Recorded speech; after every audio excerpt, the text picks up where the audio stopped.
Bon, yes, impec, let's go. Bah, merci Axel d'être avec moi sur cette petite étude de cas. Globalement, bah, comme je te le disais, l'idée c'est de récupérer un maximum d'insight de ton côté, de feedback. Du coup, je vais te poser deux, trois petites questions et le but, bah, c'est que tu répondes assez facilement. Ah, Globalement, ce super. qu'on peut faire dans un premier temps, c'est bah, que tu te présentes, toi, ton agence et quel est ton rôle dans celle-ci, quoi, en gros. Ok, pas de souci. Ben, nous, du coup, c'est Media Agency. À l'origine, nous étions deux avec mon associé Théo, qui lui est plus commercial et moi plus la partie opérationnelle. J'avais plus la connaissance technique des vidéos parce que à la base, j'étais monteur en freelance Ok. et j'ai voulu faire grossir le truc. Et en fait, tous les deux, on s'est rendu compte qu'on avait des compétences complémentaires. Et comme une blague un peu entre deux séries sur une séance de muscu, je lui ai dit viens, on crée une agence. Et après coup, on s'est rendu compte que c'était pas une si mauvaise idée. Et quelques mois après, le charbon avait été annoncé. Euh, donc c'est là que l'aventure a commencé. Trop, trop bien. Et du coup, juste en deux, trois mots, ce que vous faites en Ouais, termes carrément. d'activité. Nous, on est dans la vidéo du coup. Je suis désolé Ouais. pour les travaux. On est dans la vidéo. On fait du contenu vertical à la base pour les restos et là, on est en train d'élargir les cibles. Et Ok. le but, c'est qu'on arrive à mettre en avant des concepts décalés et essayer d'innover, de trouver toujours la manière intéressante de proposer ça, quoi, simplement. Trop bien, trop intéressant. Et du coup, bah, tu en as un peu parlé, mais c'est quoi la raison de la création de l'agence? En fait, est-ce que c'est une conviction que vous aviez? Est-ce que c'est parce qu'il y avait une absence de marché? Enfin, c'était quoi un petit peu l'objectif de l'agence? Déjà, une volonté de dépasser le statut de freelance de mon côté. Ça faisait Ouais, longtemps que même j'avais aucune notion à ce que c'était une agence. Je savais pas trop exactement. Tout ce que j'avais compris, que c'était le stade plus gros, en tout cas quand tu commences à déléguer, avoir une équipe, etc. Et c'était ça qui m'intéressait. Je voulais pas juste rester freelance opérationnel ad vitam aeternam. Et, ouais, euh, et j'ai toujours eu l'envie, tu sais, de me lancer dans des projets, dans ce genre de petite aventure. Et là, bah, c'était le bon moment avec cette redécouverte-là avec Théo, quand on s'est revu après des années, après le lycée où on s'était pas vu. Et où on s'est ouais. dit, bah putain, c'est le moment, quoi. L'aventure, c'est maintenant, quoi. Trop bien, hyper intéressant. Ok, bah, hyper cool. Et du Et coup, bah, à l'époque, ouais, dis-moi. si, excuse-moi de te couper, l'idée initiale, ça avait été les podcasts. Aujourd'hui, on revient Ok. un peu d'ailleurs là-dessus, c'était de la post-prod de podcasts, parce que justement, plus sur une question de vision marché, etc., bah, Hmm. c'était le moment où les podcasts explosaient un peu dans tous les sens. Et on s'est dit que on voyait un peu tout le monde qui essayait de lancer son podcast. Et on se disait que bah, le truc le plus compliqué, le plus gros frein aux gens qui ont envie de créer des podcasts, c'est toute la partie post-production, surtout quand tu le fais en vidéo. Et du coup, Ouais, on se disait bah, que en proposant des services au début juste post-prod parce qu'on n'était pas en capacité de faire le reste, ben, on allait pouvoir décharger énormément de temps, de gestion et d'emmerde à beaucoup c'est de gens ça. qui voulaient lancer des podcasts. Bah, ce qui était un peu notre cas, nous, à l'époque, avec prise de tête. Ouais, Du coup. ouais, à Ouais, cette époque, j'étais encore freelance et ça s'est fait. Ben, c'est le prise de tête qui m'a sûrement inspiré ça aussi avec le temps où je me suis dit, putain, mais il y a eu ça aussi, donc j'ai pu toucher à ça et où je me suis dit, bah, vas-y, let's go. ok, bah c'est bah, trop trop cool, hyper Mm. intéressant. Et du coup, bah, maintenant sur la partie agence, forcément, quelle est la grosse problématique ou défi que vous avez rencontré avant le charbon? C'est quoi le truc où tu t'es dit, ok, là on va avoir besoin d'un accompagnement parce qu'il y a potentiellement ce défi ou cette problématique, tu vois? Mm. Alors, moi, déjà, le cas, il est un peu spécial sur 1000 aspects de ce que tu viens de dire. Ouais, Déjà, on était au tout début. Donc, en vrai, le plus grand frein, c'était quoi? C'est qu'on savait pas par où commencer. On savait ce qu'on voulait faire, mais on connaissait rien, ne serait-ce que même créer son statut, etc. Enfin, moi, j'étais auto-entrepreneur niveau toutes ces questions-là, c'était zéro. Donc, j'ai dû me former de mon côté. Le charbon est arrivé un peu après. Donc, ouais, c'était gagner du temps sur toute cette phase où bah, tu es obligé d'apprendre énormément de notions, énormément de trucs. Quand tu as zéro notion, c'est énorme. Mais en fait, je savais que le charbon allait arriver parce que j'avais déjà répondu, même à l'époque, à un an auparavant, au formulaire Google Drive, enfin Google Doc qu'avait Google Form qu'avait donné Clément pour un peu prendre la température sur les besoins des gens à ce niveau-là. Donc, je savais que ce truc-là allait arriver un jour ou l'autre. Et au final, c'est arrivé justement, je crois, 2 mois après qu'on se mette à commencer à travailler là-dessus, quoi. Ou en tout cas à Mm. nous renseigner, à nous former là-dessus. Donc, on n'avait pas une problématique précise de gens qui sont déjà à un certain niveau, contrairement aux gens qui sont actuellement dans le charbon, parce que nous, on est de la première vague du charbon. D'ailleurs, il faudrait regarder la facture. J'aime bien dire ça. À chaque fois, je l'avais dit aussi à Clément et à Benoît. Mais je suis sûr, pour regarder la facture, il y a un monde où je suis la F01. C'est possible. C'est grave possible. C'est fort C'est possible. grave intéressant, ouais. Mais c'est bien d'avoir ton cas parce que, bah, comme tu dis, tu fais partie des tout premiers et avant même que l'offre finalement devienne ce qu'elle est devenue aujourd'hui. Donc, c'est ça qui est hyper intéressant parce que chronologiquement, tu as vu pas mal de choses. Si je devais te poser la question un peu à toi, mais version, enfin, dans ta version à toi et dans ton cas précis, comment est-ce que tu découvres, entre guillemets, le charbon? Ça, on y a un peu répondu. Mais qu'est-ce qui t'a fait dire, OK, je veux être accompagné par le charbon, tu vois? Bah déjà, comme j'avais répondu au truc, j'avais déjà un peu en tête où je savais que si c'est intéressant, c'est un produit que j'attendais et que je regardais. Et Mm. au final, sans le savoir, enfin, un an avant, je le savais pas, mais au final, tout s'était accéléré entre-temps. Et on Ouais. avait commencé, on était en plein dedans, quoi, de Mm. la création du truc.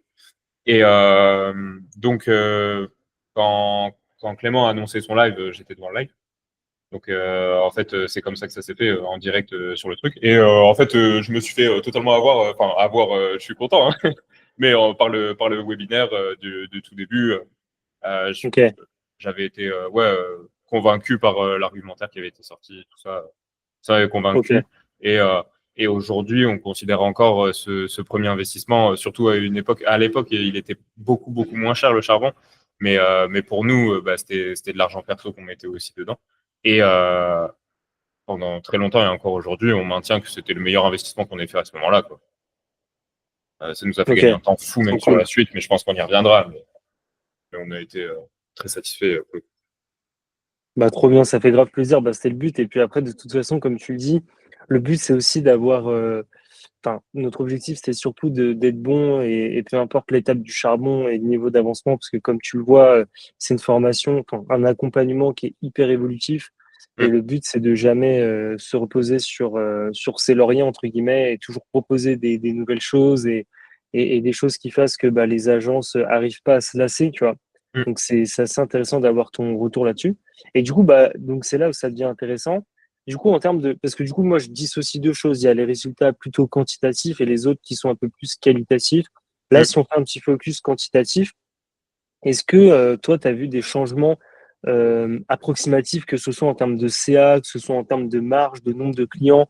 Parce que tu vois, il y a aussi des trucs, des nuances qui sont assez intéressantes. C'est que par exemple, tu vois, tu as beaucoup de personnes dans le charbon qui font plus ou moins le même chiffre d'affaires, Ouais. mais avec 3 ou 4 fois moins de clients. Et en fait, ça prouve que tout simplement, bah, le panier moyen a augmenté, que le delivery est meilleur. Enfin, tu vois, est-ce que tu as un petit peu de quanti à nous donner entre avant et après, tu vois? Bah, sur le coup, je vais être un peu mauvais élève déjà parce qu'on n'a pas, on est encore tout bébé, même si on est hyper ancien sur le charbon, mais parce qu'encore une fois, on est arrivé par rapport à notre stade, à un stade hyper prématuré dans le charbon pour C'est vrai. notre évolution à nous. Donc déjà, ça a mis énormément de temps. On a fait aussi beaucoup d'erreurs par lesquelles qui m'ont passé un peu aussi, des trucs de manque de focus, etc. Donc aujourd'hui, on n'est Ouais, pas le plus gros et surtout, je peux pas te donner un avant-après. C'est aussi le problème de notre profil. Je peux te dire en revanche, c'est que bah, on n'aurait jamais, en fait, tout ce qu'on a fait, on l'aurait jamais fait exactement pareil s'il n'y avait pas eu le charbon. Que ce soit nos ok. offres, que ce soit le seul avant-après que si que je peux te donner, c'est le mastermind, le tout premier. J'ai pu Ouais, pas mal échanger, avoir des réponses à pas mal de questions. Et je crois que c'est à partir de ce moment-là qu'on a commencé vraiment à augmenter le chiffre d'affaires. Genre, ça faisait quelques mois qu'on avait nos premiers clients, qu'on était à 1000, 2000. Et ouais, juste après, ça a commencé à s'envoler. On était plus autour des 3 4 000. Et ouais. c'est aujourd'hui ce qui est encore en train de se faire, même si on a beaucoup plus aussi d'affaires en cours. Donc, c'est pour ça que je dis 3 4 000. Mais en vrai, dans les prochains mois, je pense que ce sera plus. Et, Ok. mais en tout cas, il y a eu un réel impact où, rentrée du mastermind, déjà, on était dans une optique différente, on avait beaucoup de réponses à certaines questions. Et ça a fait la diff. Bah, j'avais posté un truc à un moment, x7 depuis le mastermind, on est le 15 du mois. Mais parce que du coup, on s'est retrouvé à signer un truc sur le long terme. Donc, en fait, le mois d'avant, on avait fait 2000. Et là, si tu calcules en signé sur le long terme, ben, on était à 7-8 000. Donc, on était en mode trop C'est content, ça, quoi. bah oui, bien sûr. Mais c'est ouais, ok, bah hyper intéressant. Mais en soi, tu vois, même là, il y a de la valeur, hein. C'est Mm, pour ça que moi, je me contente jamais. En fait, les chiffres, ils veulent tout et rien dire. Enfin, ils veulent dire quelque chose parce que si finalement, en prenant l'accompagnement, tu perds en CA, bon là, c'est bizarre et bien sûr. c'est pas le but. Mais le but, c'est aussi de savoir faire table rase, de repartir sur des très bonnes dispositions et sur des bonnes bases et qui font que Mm, derrière, bah, tu peux dérouler convenablement, tu ouais. vois. Mais du coup, bah, peut-être que ce qui va être le plus intéressant finalement, c'est sur la partie un peu plus qualitative, tu vois. Mm. En gros, tu sais, bah, tu connais de toute façon aujourd'hui la promesse du charbon qui est de doubler le CA en maintenant minimum 60% de marge. Au-delà de cette promesse, qu'est-ce que toi tu retiens du charbon? C'est très différent avant d'aujourd'hui. Avant, Ouais, c'était ben, les informations. Il y avait plein de petits hacks, de trucs presque débiles, qui me semblent débiles aujourd'hui, ouais. qui nous ont aidés à pas perdre du temps, bizarrement, mais au tout début sur la structuration des trucs bêtes, quoi. Mm. Aujourd'hui, c'est savoir qu'il y a des gens qui peuvent répondre à mes questions, que j'ai des experts en soi à disposition sur certains sujets précis. Euh, les discussions avec Ludovic sur les masterminds, elles sont à chaque fois hyper enrichissantes. Pareil pour Ouais. Alix. Euh, Premier mastermind, les discussions avec Benoît qui nous ont aussi beaucoup marqué sur la fin. On a eu des grosses discussions avec Benoît, c'était très intéressant. Mm. Euh, et pareil, à chaque fois. Alors, Clément, c'est un peu le poisson qui est un peu dur à choper sur le mastermind, mais à chaque fois que je l'ai chopé, il nous a répondu tout le temps des trucs hyper pragmatiques à une problématique qu'on a en tête depuis un mois. Et à chaque fois, je suis là en mode ah ouais, bah ouais, on va faire ça. Et après, je pars et je fais ça. Donc là, c'est un peu l'idée. Euh, il y a tout ça. Surtout aussi pendant quelques mois, j'avais pas vu. Je pensais que vous aviez juste migré les cours initiales il y a un moment sur le school. Et en fait, je me suis rendu compte très tard que tout avait été refait, qu'il y a tout qui est encore en train d'être publié dans tous les sens. Donc ça, c'est trop bien. On est en train aussi de, euh, de se faire tout ça. Mais pareil, problématique. D'un coup, on se rend compte qu'on va potentiellement avoir un client énorme. Euh, mais énorme au point où on en est aujourd'hui. Donc, pas énorme pour d'autres, mais nous, on est en mode, ça, c'est probablement un truc qui peut nous faire péter en plein vol si on le gère mal et si on n'est pas un minimum structuré pour ça. C'est Bah, clair. qu'est-ce que je fais? Je publie dans le school. Est-ce que vous avez des conseils pour structurer une équipe relativement rapidement sans faire les erreurs un peu comme ça? Euh, je reçois des super coms, je reçois un mec qui me cale un petit rendez-vous dans son calendrier pour m'expliquer en visio. Et même en termes d'opportunités, euh, Tony, membre du Charbon aussi, avec son agence Isekai, qui me contacte sur LinkedIn pour potentiellement faire un partenariat, vu que moi je suis dans le sud, vers Toulouse, que lui il est sur Paris, potentiellement du coup qu'on puisse sous-traiter cette partie-là. Ouais. Pour nous, c'est une opportunité. Là, deuxième mastermind, j'entends Clément qui parle de podcast avec une coachée. Clément me voit, il fait ah ben parle à lui. Donc là, on a rendez-vous avec elle cette semaine. C'est une opportunité supplémentaire. Encore une autre agence sur des podcasts où on a une opportunité. Donc on a au moins, je crois, trois opportunités juste sur le deuxième mastermind là. Donc ça, c'est des trucs qu'on peut pas. Il y a des trucs même on n'aurait pas pu faire nous-mêmes. Genre ça, c'est des opportunités que si on n'est pas dans le charbon, on peut pas l'avoir. En tout cas. Ouais, c'est hyper intéressant. Bah, c'est un peu là-dessus que je voulais aller et tu vois, bah, du coup, ça suit un peu l'autre question qui est de, bah, parce que toi, effectivement, tu es arrivé dans les tout débuts, c'est-à-dire que tu as vu vraiment le truc évoluer et tu as Mm, eu aussi cette chance que tu arrives que pour le côté formation, mais que ensuite, en fait, finalement, tu as quand même suivi ce que suivent les apprenants aujourd'hui, c'est-à-dire les coachings groupés, les mm. masterclass, tous ces trucs-là. Donc, c'est assez intéressant pour ça. Et du coup, qu'est-ce qui pour toi, maintenant que tu as un peu accès à tout, qu'est-ce qui pour toi fait la différence dans l'accompagnement? Genre, en gros, c'est quoi le truc où tu dis, OK, là, ça a tellement de valeur, ce truc-là, par rapport à... Parce que tu vois, le charbon, c'est beaucoup de trucs, c'est les coachings, c'est les masterminds, c'est les coachings groupés, c'est les événements, c'est le Mm, mm, school. mm. la formation en ligne. Enfin, tu vois, il y a énormément de trucs. C'est quoi le truc où tu dis, OK, alors ça, c'est vraiment game changer, tu vois? Euh, je pense qu'à chaque fois, ça dépend le stade d'évolution de chacun. Ouais, Parce OK. que j'aurais été encore au tout début, je t'aurais dit que c'est la formation en ligne parce qu'il y a plein d'éléments de tout début et de notions qui permettent de te préparer pour le reste. OK. Je pense qu'une fois que tu es à jour là-dessus ou que tu es un peu plus avancé, ce qui va être incroyable, ça va être bah, l'accès aux spécialistes. Ça, franchement, c'est un truc d'avoir des réponses à des questions. Et surtout, je pense, la validation de quelqu'un plus haut que toi. Parce que des fois, tu as déjà la réponse. Comme ce que je te disais avec Clément, souvent, ça fait partie de mes hypothèses, la bonne réponse. Ouais, Donc, il me bien dit la sûr. réponse. Et au moment où Clément, il me dit, c'est réponse B, bah, du coup, j'ai plus la question qui tourne en boucle dans ma tête à me dire ah, est-ce que c'est vraiment la réponse B? Tu vois, Mmh. même si je m'en doute. Euh, mais franchement, à l'heure d'aujourd'hui, moi, ce qui a eu le plus d'impact pour l'ambiance et tout, c'est le mastermind. Après, j'ai moins été un rat des coachings groupés. C'est un truc qu'on met en place là sur les prochaines semaines. Parce que si Ouais. il y avait un truc, comme on était là au tout début, on se sentait un peu moins légitime aussi de faire les gratteurs surtout. Mais mais du coup, ça, il y a des solutions qui ont été mises en place avec Clément, donc c'est pas un souci. Maintenant, on va se mettre à suivre tout ça de près. Mais du coup, ouais, je pense que c'est les masterminds à chaque fois qui mettent une petite claque et ça te rebooste un peu. Et surtout, en plus, nous, on a la chance entre guillemets, mais d'être les plus pauvres de la pièce, quoi. Donc, on est tout bébé et je me rappellerai toujours le premier coaching, enfin le premier mastermind, c'était vraiment Clément, là, on a une petite problématique sur cette niche. Ah, bah, va parler à ce mec qui fait 60 000 € par mois avec cette niche. Ok, et ben tu vas et tu Ouais, c'est parles ça avec qui le est mec. intéressant. C'est un peu la folie des grandeurs et c'est ça qui est trop bien, c'est qu'en fait, puis après, tu me donneras ton avis là-dessus, mais c'est bien que ce soit une discussion comme ça, tu vois. Mais nous, ce qu'on voulait, c'était créer vraiment un écosystème valeureux, tu vois, où en fait, bah, les gens s'aident, s'entraident.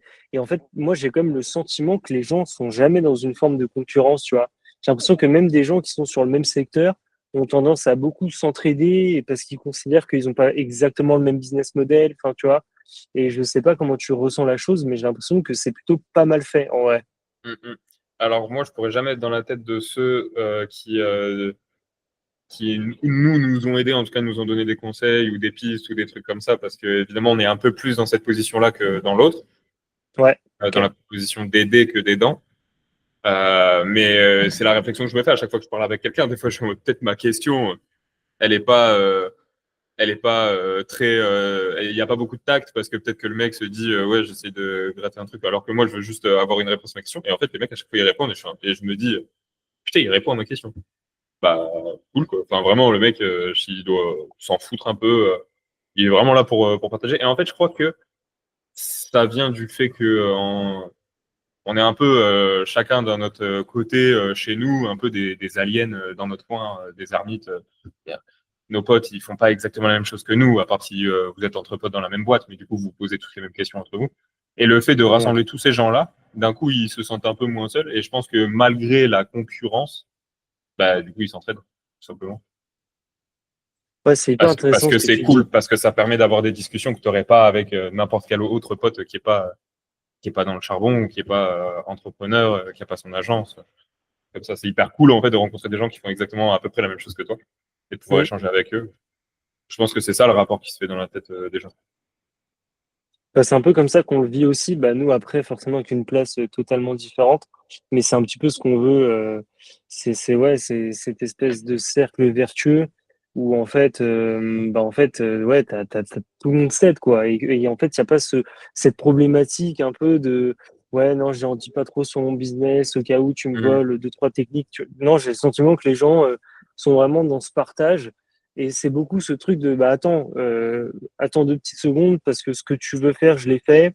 J'ai eu ça comme résultat, je te conseille plutôt ça, tu vois. Et j'ai Mhm. l'impression que c'est quand même tout le temps, enfin, c'est assez significatif. Mhm. Donc, bah, hyper bien, en tout cas, si c'est un truc que vous ressentez comme ça, et en tout cas, n'hésitez toujours pas hein, à harceler, que ce soit Clément, moi, ou même les autres, dans le school, ou même en dehors, hein, mais il y a énormément de cross-business à faire, et moi, Mhm. j'incite énormément à faire ça, tu vois. Clairement. Et du coup, bah, j'en arrive à un peu ma dernière question, qui est un peu une mise en situation, un micro-challenge. Si tu devais recommander le charbon, admettons qu'une agence se tâte, enfin, c'est pas trop si elle doit y aller, pas y aller, enfin, le truc qu'on vit au quotidien avec Clément, tu vois.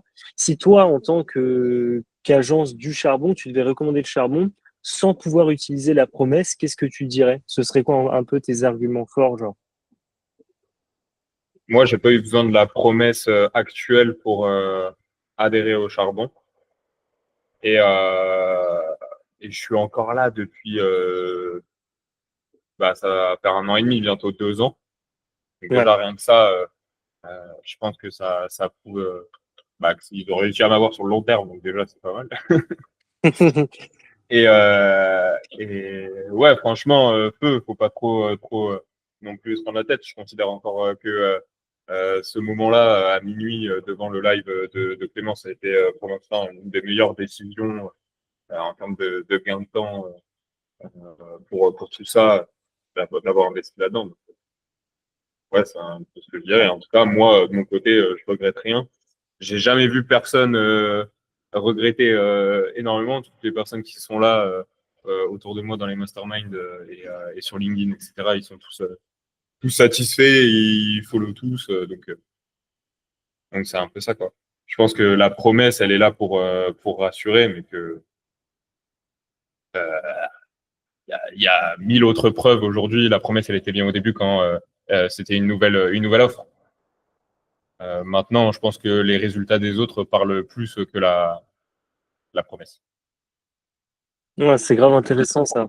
C'est intéressant parce que tu vois, nous, on se tâte, pourquoi pas. Bah, après, c'est toujours des questions ouvertes, hein. Tu vois, nous, on a toujours le cerveau ouvert et à se poser un milliard de questions, mais on en est limite à se dire, est-ce que finalement, la promesse n'est pas un peu réductrice, tu vois, de l'accompagnement en tant que tel. Et c'est vrai que nous, de plus en plus, on aimerait pouvoir s'en détacher. Parce qu'en Mm. fait, on se rend compte que la valeur, elle est totalement autre part. Parce que bien évidemment que quand tu suis un accompagnement, t'as pas envie que ton chiffre d'affaires il stagne ou que voire même il dégringole, mais Ouais, déjà c'est presque impossible que ce soit le cas parce que si tu as une croissance naturelle, il y a très peu de chances qu'en souscrivant à un accompagnement qui t'aide à croître et à scaler, bah, ton business s'effondre. Enfin, c'est très bizarre.